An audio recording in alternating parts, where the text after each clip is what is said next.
مولانا رومی نے سلطان محمود غزنوی کا ایک عجیب واقعہ لکھا ہے جو بڑا عبرت خیز اور سبق آموز ہے۔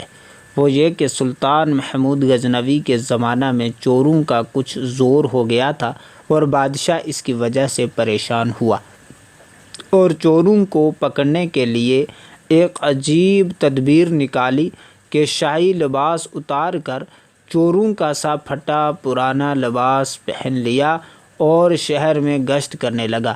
ایک جگہ پر دیکھا کہ بہت سے چور اکٹھے بیٹھے ہوئے آپس میں باتیں کر رہے ہیں۔ بادشاہ بھی ان میں بیٹھ گیا۔ چوروں نے پوچھا کہ تم کون ہو؟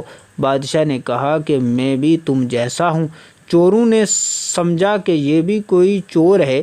انہوں نے کہا کہ تم اپنا کوئی ہنر بتاؤ، اگر تمہارے اندر کوئی ہنر ہوگا تو تم کو اپنے ساتھ شریک کر لیں گے، ورنہ نہیں۔ بادشاہ نے کہا پہلے آپ لوگ اپنا اپنا ہنر بتاؤ، پھر میں اپنا ہنر بتاؤں گا۔ ایک چور نے کہا کہ میں اونچی سے اونچی دیوار پھاند کر مکان میں داخل ہو جاتا ہوں، اگرچہ بادشاہ کا قلعہ ہی کیوں نہ ہو۔ دوسرے نے کہا کہ میری ناک کی یہ خاصیت ہے کہ کسی جگہ کی مٹی سونگھ کر بتا دیتا ہوں کہ یہاں خزانہ ہے یا نہیں۔ تیسرے چور نے کہا میرے بازو میں اتنی طاقت ہے کہ میں گھر میں گھسنے کے لیے اس میں سوراخ کر سکتا ہوں۔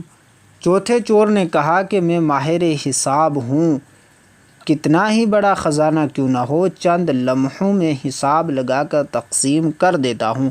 پانچویں چور نے کہا کہ میرے کانوں میں ایسی خاصیت ہے کہ میں کتے کی آواز سن کر بتا دیتا ہوں کہ کتا کیا کہہ رہا ہے۔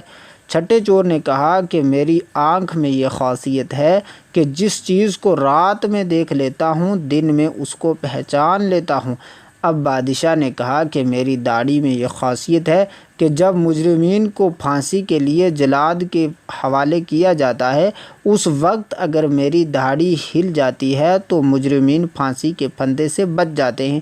چونکہ وہ بادشاہ تھا اس نے ایک خاص لطیف انداز سے اپنا ہنر اور کمال بیان کیا۔ سارے چور یہ بات سن کر خوش ہو گئے اور کہنے لگے کہ آپ تو چوروں کے قطب ہیں، جب ہم کسی مصیبت میں پھنس جائیں گے تو آپ ہی کے ذریعے ہم کو خلاصی مل سکتی ہے۔